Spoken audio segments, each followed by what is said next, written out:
Greetings from the Arcturians and Arcturian 144 here. Now, I've just received a comment and it's coming from a Hindu. Now, this is the kind of thing where Sadhguru was supposed to come in and help me with it, because Sadhguru was supposed to let the Hindus know who I am and who we are for Hindus at the soul level. But since Sadhguru is choosing to just sit there and watch silently from behind the scenes, that burden has been thrown on my shoulders too. So now I'm having to do Sadhguru's share of work here too, with the Hindus. Oh well. This is what you men do to us women. Instead of sharing the workload, you rather throw all of it on us women. Instead of sharing the burden, you rather throw all the burden on my shoulders. I see. And Sadhguru has been asked to do this by God, by the higher powers in the universe, by the Arcturians, who are our soul family and our star family, because Sadhguru and I are both Arcturians, and we are both soul family. And the Arcturians are our star family as well. But this is what's happening. Sadhguru has been asked by God, by the higher powers in the universe, and by the Arcturians to let the world know who I am for Hindus, to let it be known publicly, to make that public announcement. And of course, I've asked Sadhguru here on my channel too, and he's watching, but he is still choosing to just sit there silently watching from behind the scenes. So I'm having to address the Hindus on my own who are coming onto my channel, when Sadhguru was supposed to help me with this. Right. Let's go through this comment together here. Now, this person is saying, it is written in your books. I think he means book. You can't change it because it is written in your text. And your God, now I'm gonna take a pause here, because this is the kind of thing I've been addressing here on my channel too. He's saying your God, as if my God is somehow different from this person's or this Hindu's God, as if Muslim God is somehow different than Hindu God. See, that's the confusion.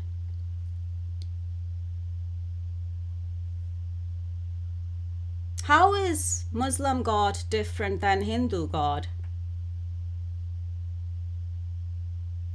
But this is the kind of thing that people don't sit down and reflect upon, because they've just been programmed. They've just been religiously programmed to think and believe in a certain way. And that goes for both Muslims and Hindus, and for that matter, Christians and Jews.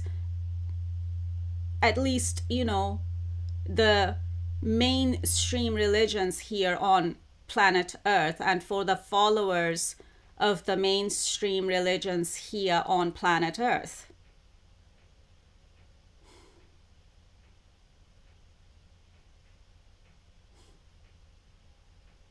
Your God and my God are not two different gods. Your God and my God are the same God. So let me get that out of the way first. Or the Muslim God and the Hindu God are the same God, is the same God. So is the Christian God. So is the Jewish God. Is the same God. We all have the same God. It doesn't matter if we are Jews, Christians, Muslims, Hindus, or whatever else. So all of you need to get that one thing clear in your head. There is no your God and my God. We all have the same God. Interesting. I'm sensing Nityananda in my energy again. Greetings, Nityananda. You're still watching, and yeah, I guess we're telepathically connected now, because I'm getting telepathic messages from you, and I'm sensing you in my energy right now as I'm recording this video as well. Wow, wow. Isn't that amazing? But only the one who experiences this kind of phenomena and have some understanding of it will be like, wow, so now this is happening? Okay. So I just heard you say in my head, how? So you want me to explain how to this Hindu person? Okay. Here we go. I shall try. Now, when it comes to the three mainstream religions of Judaism, meaning Jews, Christianity, meaning Christians, and Islam, meaning Muslims, they have this basic concept of God that says that there is only one God. Right. Let's compare that to the Hindus. Now, Hindus have different gods, but Hindus also have Brahma and the idea of and the concept of Brahman, right? Now, if I'm not wrong, Hindus consider Brahma to be that one God. And the idea and the concept of Brahman in Hinduism is about the ultimate reality of the universe, or you can also put it in terms of the ultimate reality of God, or that one God, if you want to say it in that way. You know, this is just for the understanding of this Hindu person, and also for the understanding of whoever else will end up watching this video. You know, maybe some Muslims too, and some Christians, and some Jews, whoever is gonna end up watching this video. Because I know I have a mixed crowd here on my channel. Who watches. So why am I still getting Archbishop of Canterbury? Maybe he's still around watching from time to time too. I'm still just getting him now again. So okay.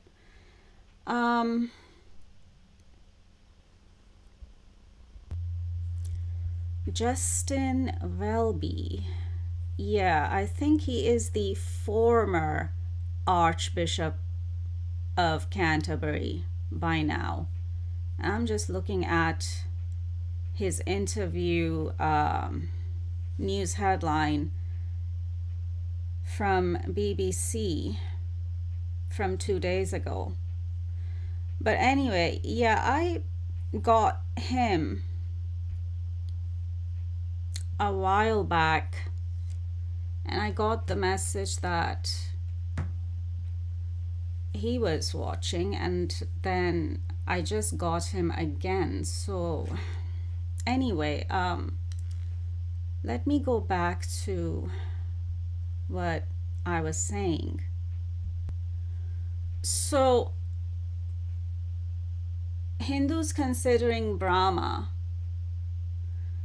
that one God, or you know, the God above all gods, above all other gods in Hinduism. And then there's the concept and idea of Brahman in Hinduism as well, which conveys the idea and the concept of the ultimate reality of the universe, or the ultimate reality of God. And that kind of matches with the three mainstream religions of Judaism, Christianity, and Islam, and their idea of that one God, or the God above all other gods. So that's why this thing about, or this false and corrupted religious programming that says, oh, your God and my God and are different, and we're different, and so we're different because there's your God and then there's my God. No, that's not how it is. We all have the same God. That's how it is.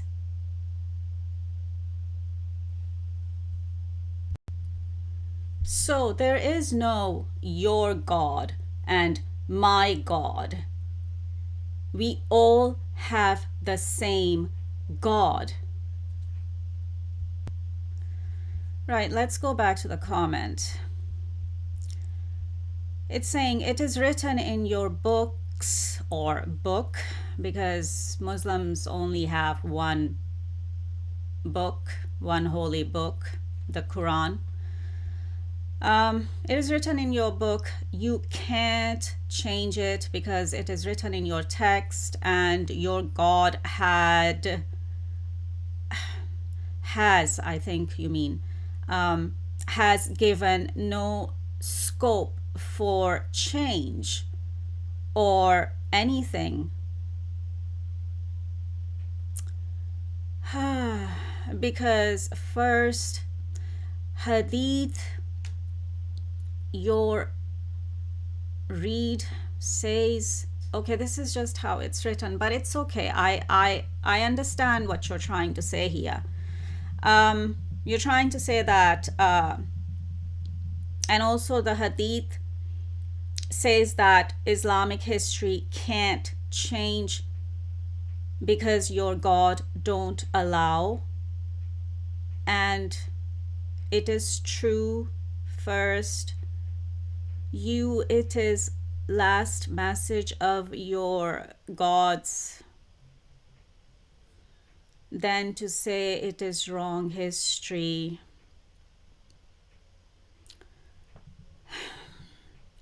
Now, they can't change. Yeah, that, oh, the Quran can't be changed, and all the hadith is, sayings of Prophet Muhammad. Because you're mentioning the Quran and the hadith here. So, yeah, like, that, oh, the Quran can't be changed because it is the word of God. And the hadith is the sayings of Prophet Muhammad, meaning the hadiths are the word of Prophet Muhammad. And you're right in saying that to that extent. But that is the false religious programming that Muslims have been programmed with for 1400 years or so now. Generation after generation after generation after generation. This is the false religious programming and the lies that Muslims have been programmed with for 1400 years now. Because that is not the truth.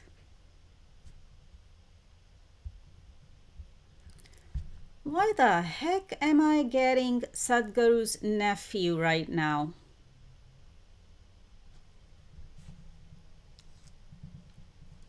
Are you still hanging around and watching me too?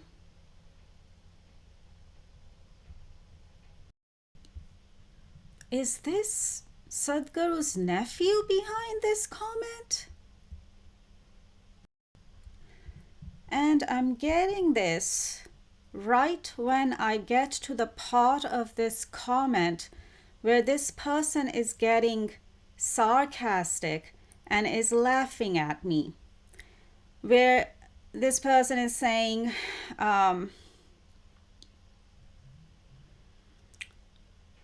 because your God don't allow, and it is true first, it is last message of your gods, then to say it is wrong history. You say it is last message, even if it was written 150 years after your prophet. And then, of course, there's a laughing emoji. Ha ha ha. So, it is your book is wrong or your last prophet was wrong. I'm reading it like this because this is how it's written here in the comment. It's just broken English. There's nothing I can do about it. But basically, this person is getting sarcastic and is laughing at me in this part of the comment and, saying things like, oh, is it true that it's the last message of your God? Then you say it is wrong history. So, and then you say it is last message, even if it was written 150 years after your prophet. So, Is it that your book is wrong, or is it that your last prophet was wrong?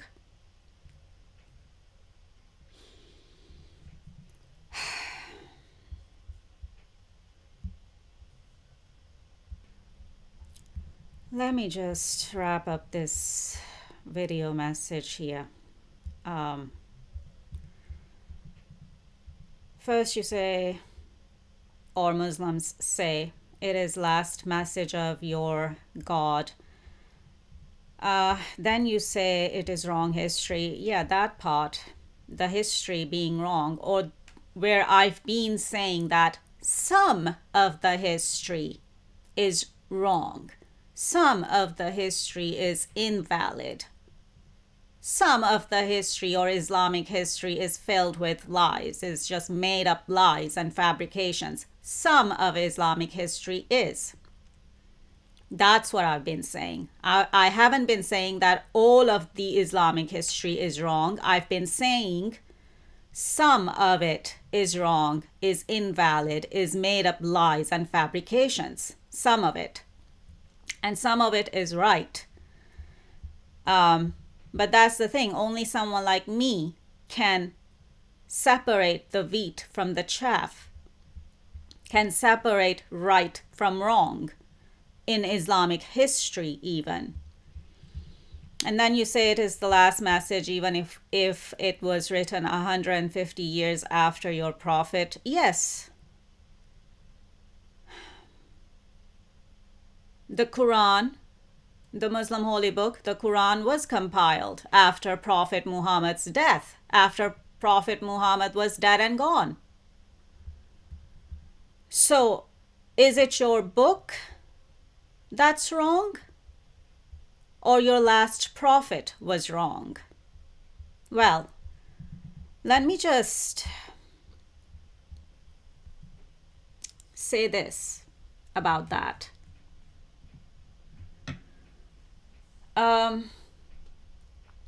Uthman, or another version or pronunciation of his name is Usman, and some Muslims also know him as Hazrat Usman or Uthman. He burned most of Prophet Muhammad's teachings. After his death, I'm getting that part right now from Prophet Muhammad, who is the same soul as Krishna for Hindus, and he is the same soul as Prophet Matthew from the Bible for Jews and Christians. And you see, that's another thing that people are just not getting. But I'm going to keep saying it anyway until it starts sinking in with people. So, when you talk about Prophet Muhammad and you are a Hindu, then know that you are talking about Krishna. Because Prophet Muhammad for Muslims is the same soul as Krishna for Hindus. So that's who you're talking about. But coming back to what I was saying, Uthman or Usman burned most of Prophet Muhammad's teachings. And I have confirmed this with Prophet Muhammad, who is Krishna for Hindus, who is the same soul as Krishna for Hindus. So he is Krishna for you. And that's who you are laughing at here. You're not laughing at Prophet Muhammad. You're laughing at Krishna because he's Krishna for you, for Hindus. So please bear that in mind.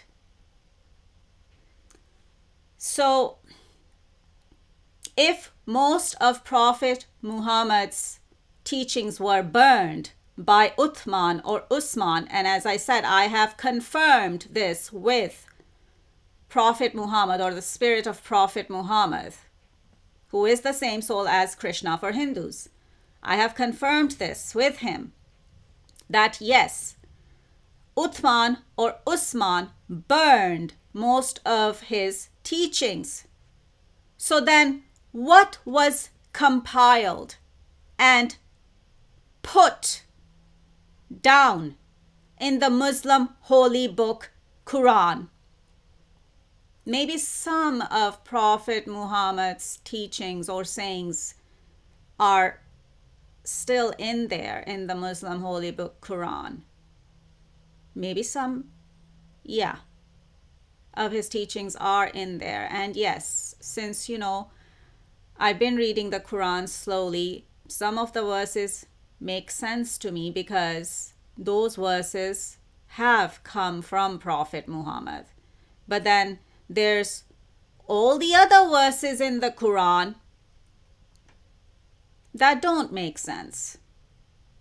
They certainly don't make sense to someone like me. So where have they come from?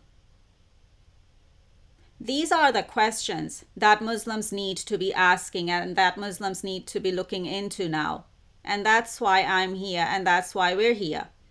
To help Muslims with that, to help Muslims dig the truth about their own holy book and their prophet, Prophet Muhammad.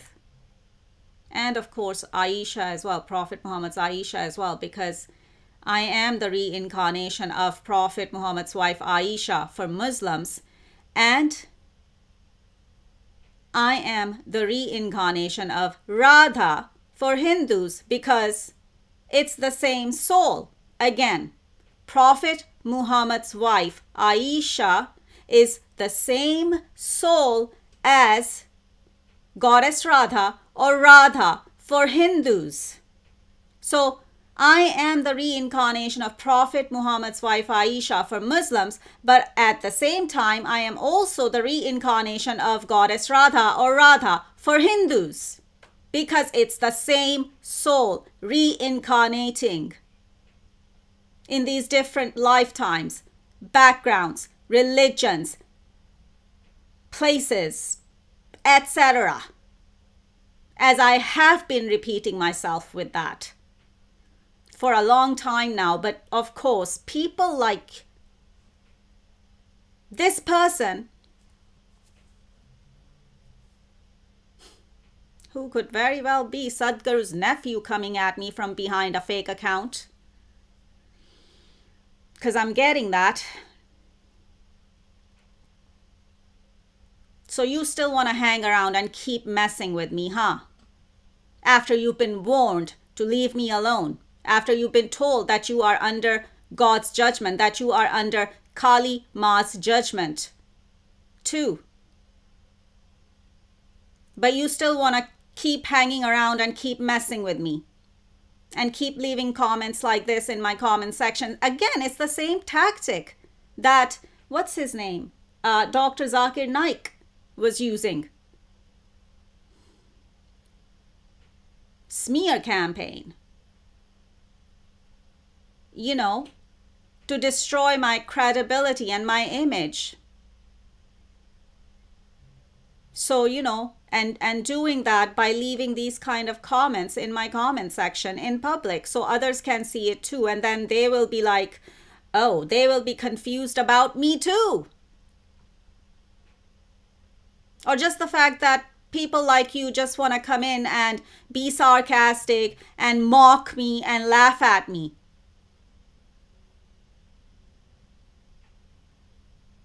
You're under judgment for that too. Because for you Hindus, we are Radha and Krishna. We are Goddess Radha and God Krishna. And that's who you're laughing at. So of course you're going to be under judgment from God or Kali Ma, Durga Ma, Brahma, Brahman.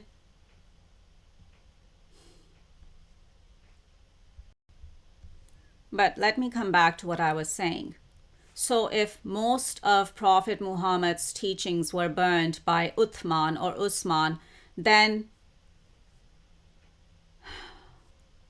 whatever has been written down in the Muslim holy book Quran, how much of that has come from God or Allah and Prophet Muhammad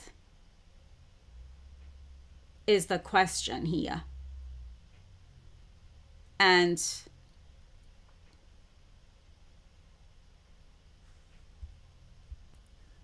like how much that is written down in the Quran has actually come from God or Allah and Prophet Muhammad, and how much that's written down in the Quran has not come from God or Allah and Prophet Muhammad. That's the question here that Muslims need to be asking and Muslims need to be digging into. And of course, I'm here and we are here to help Muslims with that. If there is any interest, that is, because so far it's still crickets around here. No one's asking any questions. But then again, why would they? Because they've also been programmed with more false religious programming that says that you cannot even ask any questions when it comes to your religion, because even that is a sin, because even asking questions has been turned into a sin. Again, just more false religious programming, but that's what Muslims have been programmed to think and believe. So they don't even dare ask a question because they think and believe that even that is a sin. Again, more false religious programming, and it's not true. Asking questions about your religion is not a sin. It's allowed by God or Allah and Prophet Muhammad. But that's the programming Muslims have been sitting in for 1400 years now, generation after generation. So they don't even, they don't even dare ask a question about their religion. That's what I'm having to deal with, and that's what we're having to deal with here. And that's why there are still crickets around here. No one's saying anything. Yeah, sometimes when I promote a video, especially, some people will come and leave negative comments, but hardly do I ever see any kind of positive and constructive audience engagement in my comment section. Hardly do I ever see, actually, I don't even know. I haven't seen any Muslims coming into my comment section and actually engaging with me in a constructive manner and asking me a constructive question.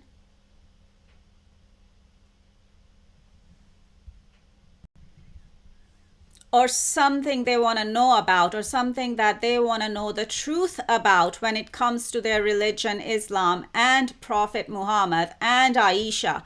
No one's asking any questions.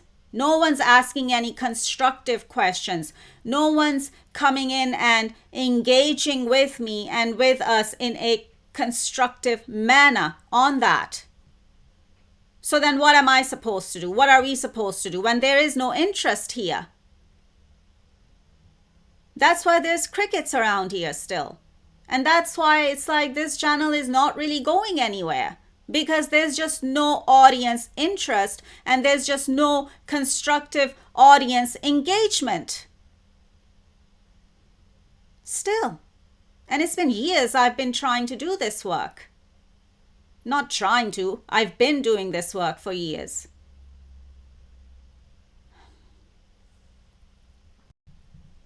So unless people want to come forward, and especially Muslims, come forward and start engaging with me and start engaging with us in a constructive manner and start asking questions and start asking the right questions,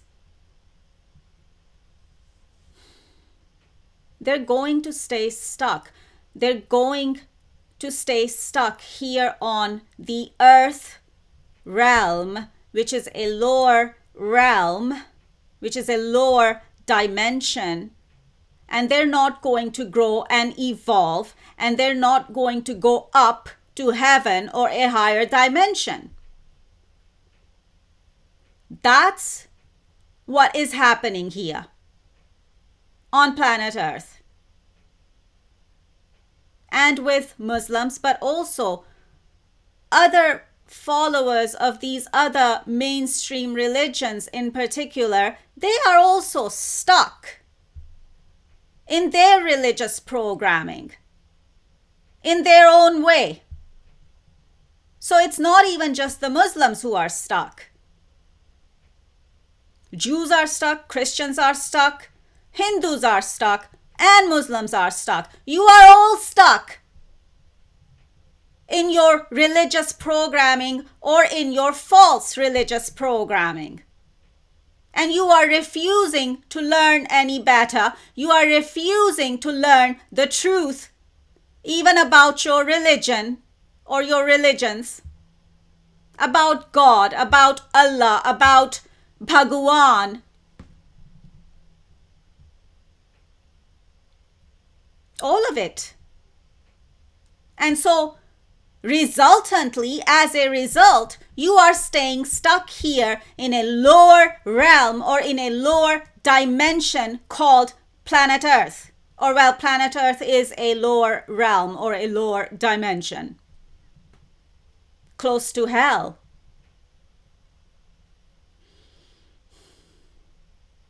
And it could either be hell or heaven here on planet Earth, depending on your experience.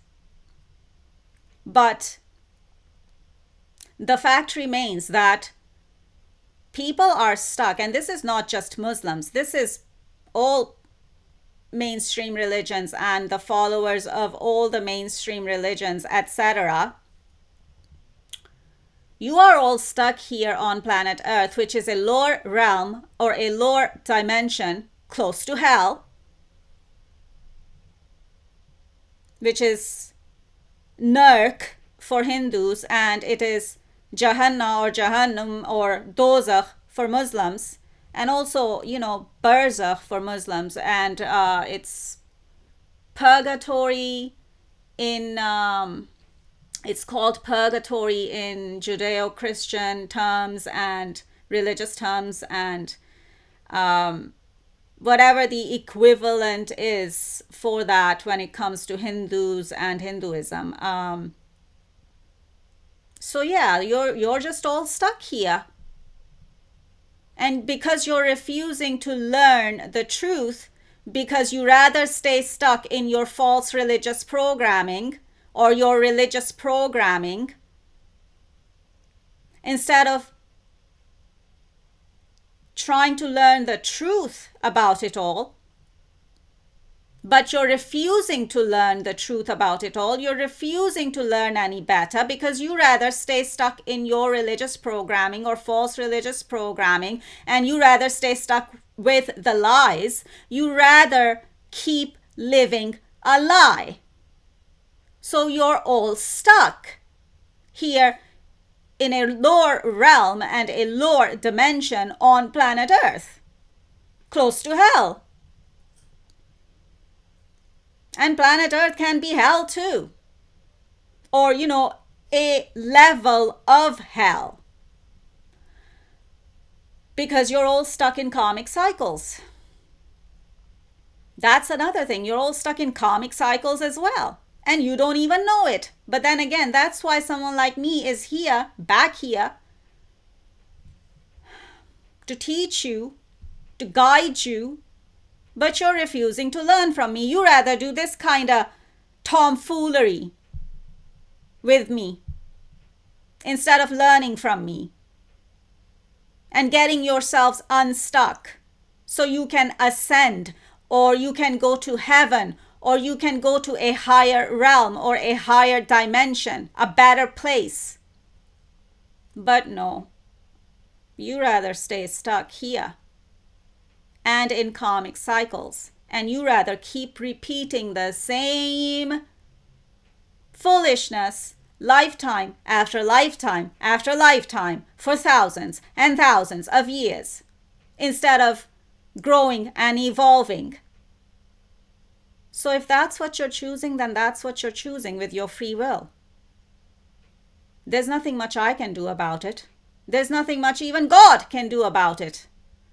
In that case, when you're not choosing to learn the truth about it all, even about God, and when you're refusing to learn any better, and you're refusing to learn the truth, and you're refusing to grow and evolve, then even God cannot do anything about it. Because that's what you're choosing with your free will that God has given you, that God has given humans.